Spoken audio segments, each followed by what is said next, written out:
ನಮಸ್ಕಾರ ಸ್ನೇಹಿತರೆ. ಮಹಾದೇವ, ರುದ್ರ, ಪರಮಶಿವ ಎಂದು ನಾನಾ ವಿಧವಾದ ಹೆಸರುಗಳಿಂದ ಕರೆಯುತ್ತೇವೆ. ಸ್ನೇಹಿತರೆ, ಈ ಶಿವನು ತ್ರಿಮೂರ್ತಗಳಲ್ಲಿ ಒಬ್ಬನಾಗಿದ್ದಾನೆ.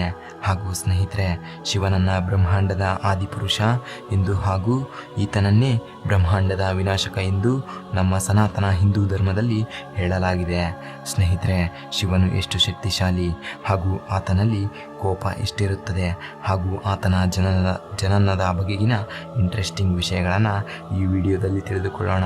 ಆದ್ದರಿಂದ ನಮ್ಮ ಚಾನಲ್ಗೆ ಬೇಗನೆ ಸಬ್ಸ್ಕ್ರೈಬ್ ಮಾಡಿಕೊಳ್ಳಿ. ಸ್ನೇಹಿತರೆ, ಶಿವನ ಸಂಪೂರ್ಣ ಚರಿತ್ರೆ ಬರುವುದು ಶಿವಪುರಾಣದಲ್ಲಿ. ಸ್ನೇಹಿತರೆ, ಮೊದಲು ಬರೋದು ಶಿವನ ತಂದೆ ತಾಯಿ ಯಾರು ಎನ್ನುವ ಪ್ರಶ್ನೆ. ಈ ಪ್ರಶ್ನೆಗೆ ಉತ್ತರ ಹೇಳಬೇಕೆಂದರೆ ಇಡೀ ಬ್ರಹ್ಮಾಂಡದಲ್ಲಿ ಮೊದಲು ಜನಿಸಿದವನೇ ಆ ಮಹಾಶಿವ. ಈತನು ಸ್ವಯಂ ಸೃಷ್ಟಿಯಾಗಿದ್ದಾನೆ. ಆದ್ದರಿಂದ ನಾವು ತಿಳಿದುಕೊಳ್ಳಲು ಬೇಕಿರುವುದೇನೆಂದರೆ ಶಿವನಿಗೆ ತಂದೆ ತಾಯಿ ಅಂತ ಯಾರೂ ಇಲ್ಲ. ಸ್ನೇಹಿತರೆ, ಈ ಹೇಳಿಕೆಯನ್ನು ನಾವು ಸುಮ್ಮನೆ ಹೇಳುತ್ತಿಲ್ಲ. ಈ ವಿಚಾರವನ್ನು ಶಿವಪುರಾಣದಲ್ಲಿ ಉಲ್ಲೇಖವಾಗಿದೆ.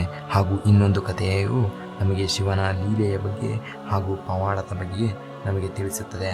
ಅದೇನೆಂದರೆ, ಸುಮಾರು ಲಕ್ಷಾಂತರ ವರ್ಷಗಳ ಹಿಂದೆ, ಅಂದರೆ ಬ್ರಹ್ಮಾಂಡ ಸೃಷ್ಟಿಯಾದ ನಂತರ ಶ್ರೀ ವಿಷ್ಣುದೇವ ಹಾಗೂ ಬ್ರಹ್ಮದೇವರಲ್ಲಿ ಒಂದು ಮಾತಿನ ಸ್ಪರ್ಧೆ ಆಗುತ್ತದೆ.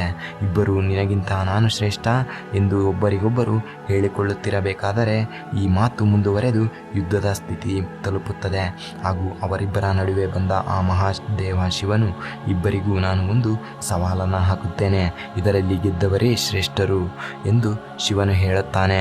ಆಗ ಅದಕ್ಕೆ ವಿಷ್ಣುದೇವ ಹಾಗೂ ಬ್ರಹ್ಮದೇವ ಒಪ್ಪುತ್ತಾರೆ. ನಂತರ ಶಿವನು ಒಂದು ಬೆಳಕಿನ ಸ್ತಂಭವನ್ನು ಸೃಷ್ಟಿ ಮಾಡುತ್ತಾನೆ. ಆ ಸ್ತಂಭ ಎಷ್ಟು ಎತ್ತರ ಇರುತ್ತೆಂದರೆ ಅದರ ಆದಿ ಹಾಗೂ ಅಂತ್ಯ ಎರಡೂ ಸಹ ನಮಗೆ ಕಾಣುತ್ತಿರಲಿಲ್ಲ. ನಂತರ ಶಿವನು ಯಾರಾದರೂ ಈ ಸ್ತಂಭದ ಆದಿ ಅಥವಾ ಅಂತ್ಯದಲ್ಲಿ ಒಂದನ್ನು ಯಾರು ಬೇಗ ತಲುಪಿ ನಂತರ ಬೇಗನೆ ಹಿಂದಿರುಗುತ್ತಾರೋ ಅವರೇ ಶ್ರೇಷ್ಠ ಎಂದು ಹೇಳುತ್ತಾರೆ. ಅದಕ್ಕೆ ಒಪ್ಪಿದ ಬ್ರಹ್ಮದೇವ ಮತ್ತು ವಿಷ್ಣುದೇವ ಒಬ್ಬೊಬ್ಬರು ಒಂದೊಂದು ವಿರುದ್ಧ ದಿಕ್ಕಿನ ಕಡೆ ಹೊರಟರು, ಮುಂದೆ ಸಾಗಿದರು. ಹೀಗೆ ಇಬ್ಬರು ಎಷ್ಟು ದೂರ ಹೋದರೂ ಯಾರೊಬ್ಬರಿಗೂ ಆ ಸ್ತಂಭದ ಆದಿ ಅಥವಾ ಅಂತ್ಯ ಸಿಗಲಿಲ್ಲ. ಹಿಂದಿರುಗಿದ ಇಬ್ಬರಿಗೂ ಮಹಾಶಿವನು ಕೇಳಿದ, ಯಾರಿಗಾದರೂ ಆದಿ ಅಥವಾ ಅಂತ್ಯ ದೊರೆಯಿತೇ ಎಂದು. ಆಗ ವಿಷ್ಣುದೇವನು ಇಲ್ಲ ಎಂದು ಒಪ್ಪಿಕೊಂಡನು. ಆದರೆ ಬ್ರಹ್ಮದೇವನು ನಾನು ಇದರ ಅಂತ್ಯವನ್ನು ನೋಡಿದ್ದೇನೆ ಎಂದು ಸುಳ್ಳನ್ನು ನುಡಿಯುತ್ತಾನೆ. ಇದರಿಂದ ಕೋಪಗೊಂಡ ಶಿವನು ಬ್ರಹ್ಮದೇವನ 5ನೇ ತಲೆಯನ್ನು ಕತ್ತರಿಸುತ್ತಾನೆ. ಆಗ ಇಬ್ಬರಿಗೂ ಈ ಬ್ರಹ್ಮಾಂಡದಲ್ಲಿ ಈ ಶಂಕರನೇ ಶ್ರೇಷ್ಠನಾಗಿದ್ದಾನೆ ಎಂಬುದು ತಿಳಿಯುತ್ತದೆ ಎಂದು ಶಿವಪುರಾಣದಲ್ಲಿ ಒಂದು ಕಥೆಯಲ್ಲಿ ಹೇಳಲಾಗಿದೆ. ಸ್ನೇಹಿತರೆ, ಮಹಾಶಿವನಿಗೆ ಹುಟ್ಟು ಮತ್ತು ಸಾವು ಎರಡೂ ಸಹ ಇಲ್ಲ. ಆದ್ದರಿಂದ ಈತನನ್ನು ಮೃತ್ಯುಂಜಯ ಎಂದು ಹೇಳಲಾಗುತ್ತದೆ. ಹಾಗೂ ಇದು ಶಿವಪುರಾಣದ ಬಗ್ಗೆ. ಆದರೆ ವಿಷ್ಣು ಪುರಾಣದ ಬಗ್ಗೆ ಸ್ವಲ್ಪ ನೋಡೋಣ. ವಿಷ್ಣು ಪುರಾಣದಲ್ಲಿ ಬ್ರಹ್ಮ ಹೇಗೆ ಶಿವನ ತಂದೆಯಾಗಿದ್ದಾನೆ ಅನ್ನೋದನ್ನು ನಮಗೆ ತಿಳಿಸುತ್ತದೆ. ಸ್ನೇಹಿತರೆ, ಭೂಮಿ, ಆಕಾಶ, ಅದೇ ರೀತಿ ಈ ಎಲ್ಲ ಬ್ರಹ್ಮಾಂಡವೂ ಕೂಡ ನೀರಿನಲ್ಲಿ ಮುಳುಗಿ ಹೋಗಿ ಆ ಸಮಯದಲ್ಲಿ ಮಹಾವಿಷ್ಣು ಬಿಟ್ಟರೆ ಮತ್ತಾರೂ ಇರುವುದಿಲ್ಲ.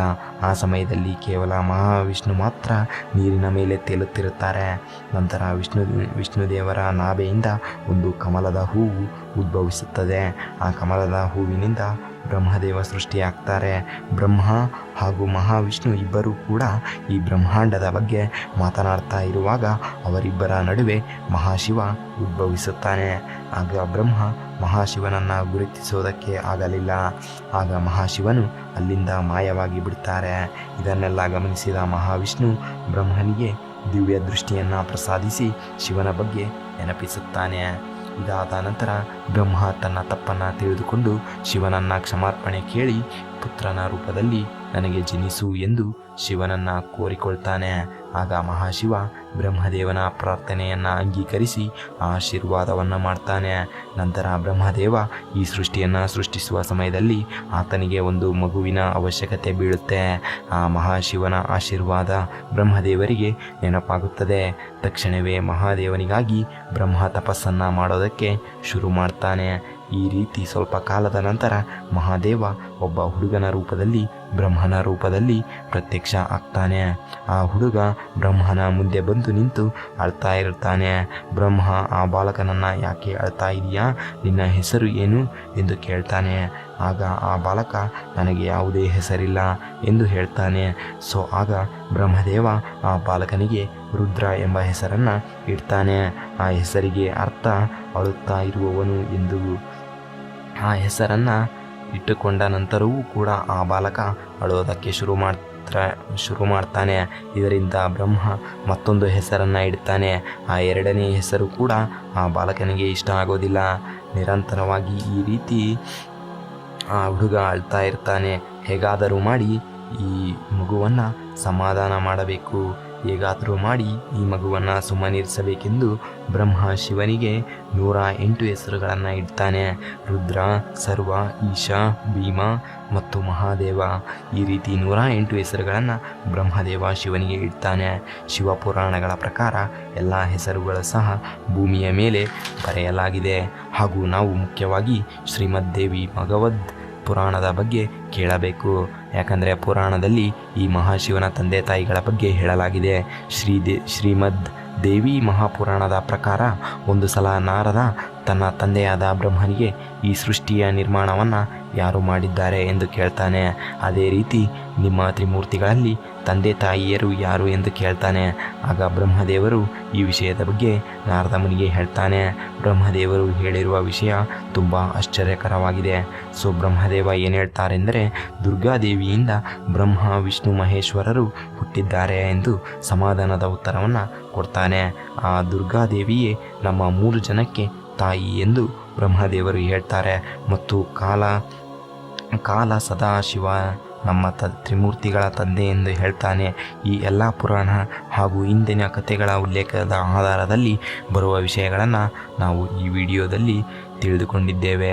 ಈ ವಿಡಿಯೋದಿಂದ ನೀವೇನಾದರೂ 1% ಆದರೂ ಕಲಿತಿದ್ರೆ ಈ ವಿಡಿಯೋಗೆ ಒಂದು ಲೈಕ್ ಮಾಡಿ ಸ್ನೇಹಿತರೆ. ನಮಸ್ಕಾರ, ಧನ್ಯವಾದಗಳು ಸ್ನೇಹಿತರೆ.